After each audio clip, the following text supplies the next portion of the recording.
From the nation's capital, Abuja, I am Ramsey Enoch Agbo.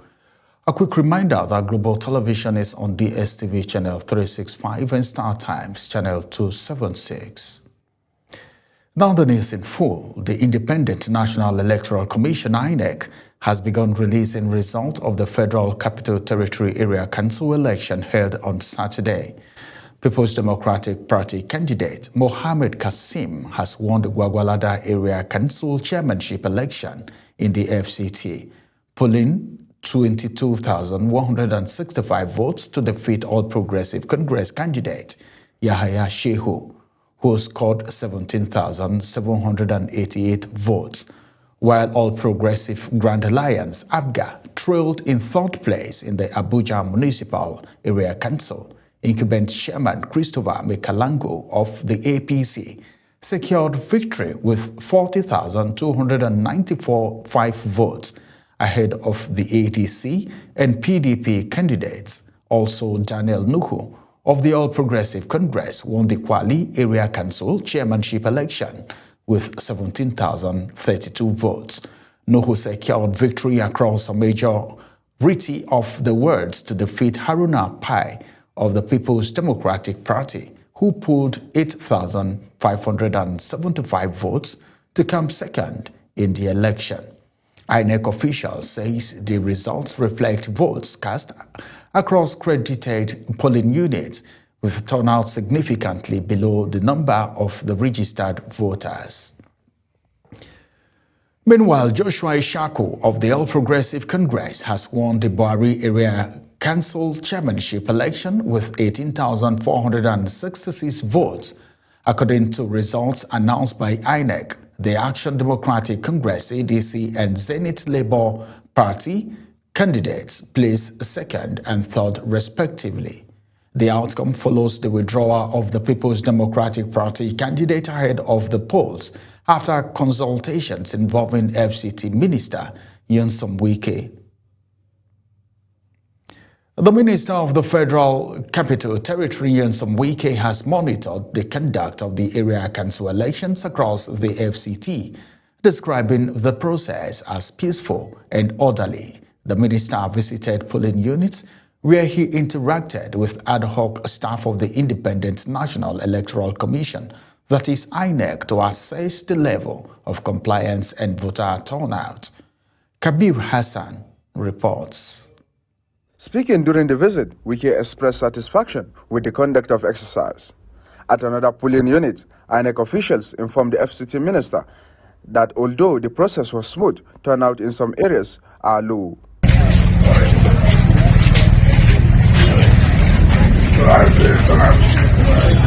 low. Only about 10% of our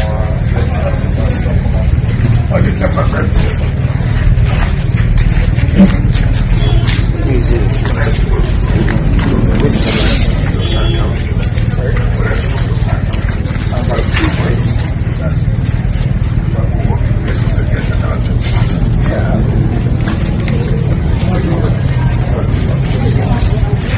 Across monitored polling units, electoral materials arrived early, accreditation and voting commenced as scheduled, and security personnel were visibly deployed to maintain law and order. Residents who spoke commended the peaceful atmosphere and transparency of the process. This is in Ward Technopoli 002.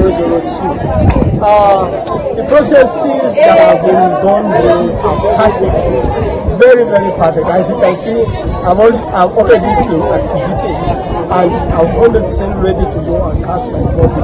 I think everything is going well. The accreditation is going smoothly, not like as before. So everything to me is okay. You can see it by yourself. The security are moving around. The situation is calm. Everywhere is good. In fact, this year and this year the election is what we expected.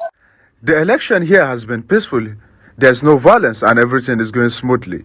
The process is transparent. We can see everything clearly and party agents are observing. Observers noted that although voter turnout varied across polling units, the exercise was largely hitch-free. As voting concluded in some polling units, officials commenced sorting and counting of ballots in the presence of party agents and observers. The FCT Area Council election is expected to produce chairmen and councillors across the councils, with residents hopeful that those elected will deliver on grassroots development. Kabir Hassan reporting for Global TV News. Eligible voters trooped to various polling centers to exercise their franchise in the Federal Capital Territory Area Council election, with mixed report of early arrival of materials in some polling units and delays in others. Samuel Odi reports.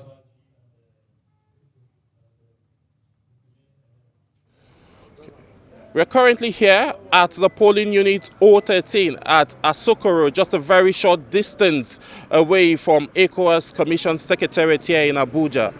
We saw and noticed at exactly 8:21 a.m. electoral materials arrived with INEC officials, and we are accompanied by some security personnel who are here to ensure that everything transpired swiftly as Abuja decides. So we'll give you developing stories as the electoral process is underway. However, situations was different at polling unit 020 in Nyanya Federal Housing, where voters turnout was described as massive early as at 6 a.m., but election materials were yet to arrive as at 10 a.m. Frustrated but patient voters waited on the trees, calling on electoral officials to expedite deployment to avoid disenfranchisement. As you can see, this is Federal Housing. This is polling unit 020, and if you as you can see now, this is getting to 10 o'clock now.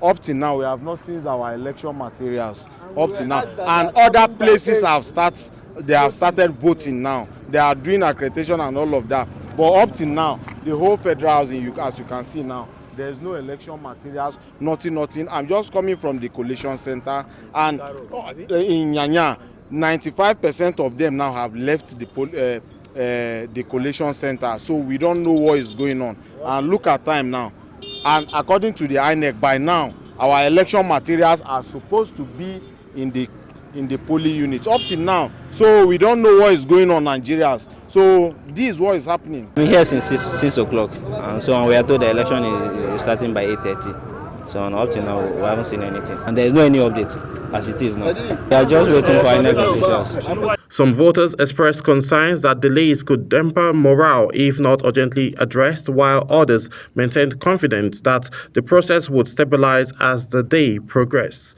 Electoral observers say the contest in logistics highlights the need for improved coordinations to ensure uniform commencement across polling units. As voting continues across the area councils, residents are hopeful for a peaceful and credible exercise, while attention now turns to how quickly delayed polling units will be supplied to generate full participation in the democratic process. Samuel Odi.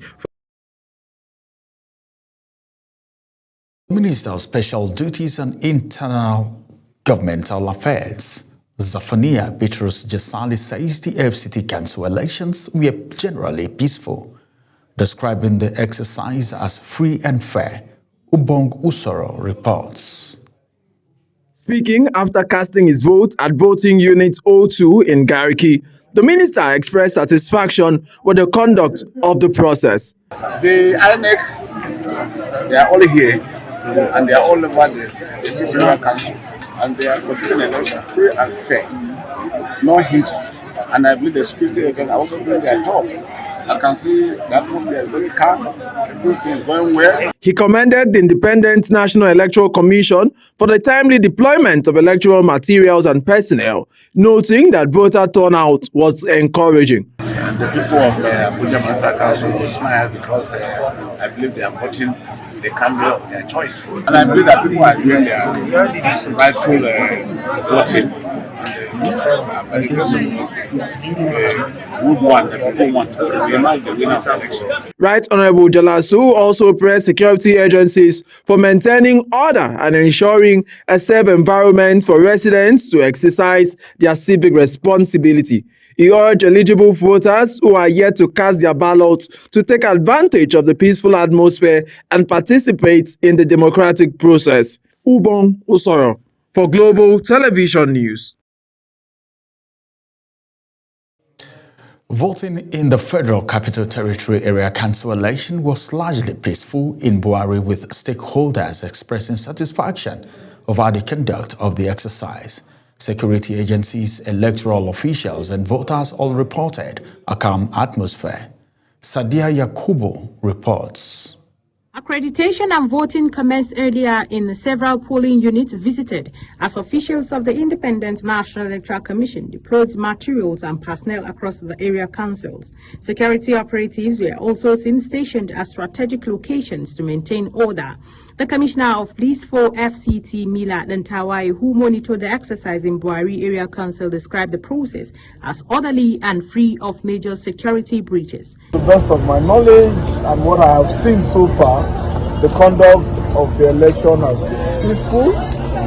I have thought this will be my 6th or 7th polling unit on this stretch alone. The current chairman of the area council and candidate for a second term, John Gabaya, also commended the electoral body for what he described as a smooth and transparent process. The process of our election today in Federal Capital Territory. As you can see, this is in Ward and technically in 002. The processes that have been done very perfect. As you can see, I'm already in detail. Some voters who participated in the exercise expressed confidence in the process, noting the peaceful conduct and orderly arrangement at polling units. Everything is going well. The accreditation is going smoothly, not like as before. So everything to me is okay. Stakeholders have urged residents to sustain the peaceful atmosphere through coalition and announcements of results. Sadia Yakubu for Global TV News. The chairman of the Independent National Electoral Commission, Joash Amopitan, has expressed satisfaction with the conduct of the Federal Capital Territory Area Council elections, following an assessment visit to polling units within the Abuja Municipal Area Council, that is AMAC. Anieta Patrick reports. At several polling units visited within AMAC, the INEC chairman described the exercise as orderly, peaceful and efficient, key indicators, he says, of a credible election. Professor Amopitan commended the performance of the bimodal voter accreditation system, BVAS, noting that accreditation was seamless and took less than 5 seconds per voter. He said the effective deployment of technology would further strengthen the integrity of the electoral process, ensuring that only accredited voters cast their ballots and that results are transmitted transparently. As far as the efficiency of the BVAS is concerned, I am very satisfied because the BVAS have worked effectively and efficiently. The INEC chairman also observed a large voter turnout, describing it as a positive sign of growing civic awareness and public confidence in the system. Security presence, he noted, was adequate, with about 30 personnel stationed at some polling locations to maintain order. On reports of minor logistical challenges in a few polling units, including delayed arrival of materials, the INEC chairman said over 99% of polling units opened as scheduled, while issues recorded in isolated areas were swiftly addressed through security reinforcement and real-time monitoring from the Commission Situation Room. So far, we have gotten very good reports from all the polling units. The atmosphere is very calm in all the polling units. The only area we had problem was in Abaji. And immediately, we deployed security men, and the ugly incident was tamed. And so voting has resumed there. Looking ahead to 2027, Professor Amopitan expressed confidence that the consistent deployment of BVAS and adherence to due process would continue to guarantee credible elections and strengthen public trust in Nigeria's democratic process. He expressed optimism that at the close of polls, the FCT elections would be adjudged free, fair, and successful. Anieta Patrick reporting for Global TV News. The three major opposition parties, the People's Democratic Party, New Nigerian People's Party, and African Democratic Congress, are missing on the ballot papers for the Kano State House of Assembly by-election. The by-election was conducted to fill 2 vacant seats in the State Assembly following the death of the former lawmakers last year who were members of the NNPP before their demise. Imo State Governor Hope Uzodinma has inaugurated members of the Judicial Service Commission, tasking them with upholding integrity and protecting the interests of the people. The ceremony in Owerri underscores renewed efforts to strengthen the state's judiciary. Our correspondent, Amarachi Ibe, reports.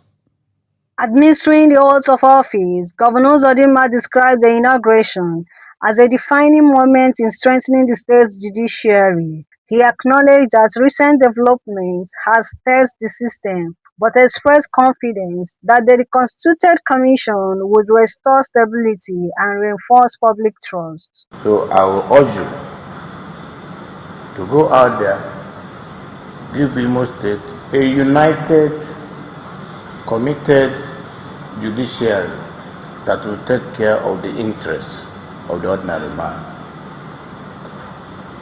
You have just sworn to an oath, and this oath is real for good conscience, for the protection of the interests of our people, for defense of our authority bestowed on us by God. Governor urged members to be guided by good conscience in the discharge of their duties and to build a judiciary that is united, disciplined, and responsive to the needs of citizens. So I encourage you to do the right thing at all times. And I want to encourage you to serve our people and to let Imo State be a shining example. Let our judiciary be the best in the country. Let good conscience drive our sense of judgment. Let our thought processes be innovative, creative, and that of empathy.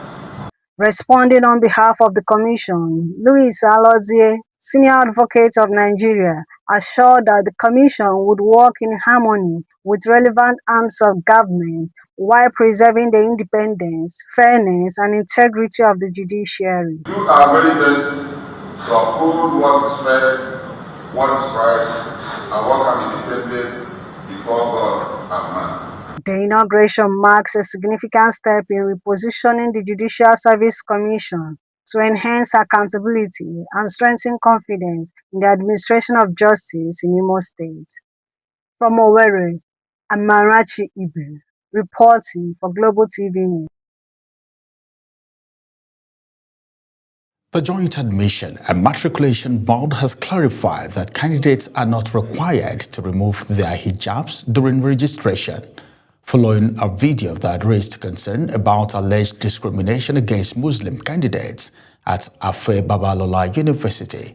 The report says a man lamented that his sister had been told to remove her hijab before being photographed. In a statement via its verified account, JAMB said it is important to state clearly that the Joint Admission and Matriculation Board, whether in the past or present, has never issued any directive prohibiting candidates from wearing the hijab. You're watching the live broadcast of Midday News. Midday News continues after this weather forecast, plus business, foreign and sports stories on the other side of this break. Please stay with us. Hello, welcome to Sunday's weather forecast. Moderate dust haze continues across the northern, extending to the inland areas of the south. Visibility may drop to 1,000 meters or less in thick dust haze in parts of the Federal Capital Territory and Niger State. Residents in these areas are advised to take necessary precaution, drive with caution, and our airline operators ensure to visit the eFlight folder portal for latest weather updates. In the coastal parts of the country, partly cloudy conditions will prevail during the morning hours.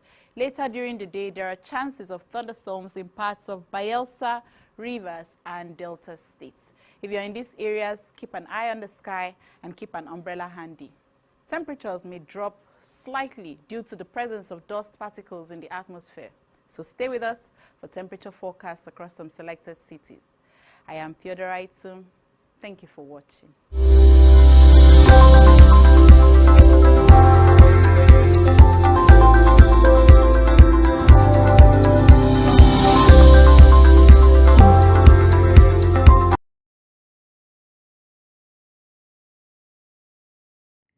Welcome back from that break. Now let's take you to the world of business, where the World Bank is set to approve a $50 million loan to Nigeria by March 30, 2026 to boost agricultural productivity and strengthen value chains under the Nigerian Sustainable Agricultural Value Chain for Growth project.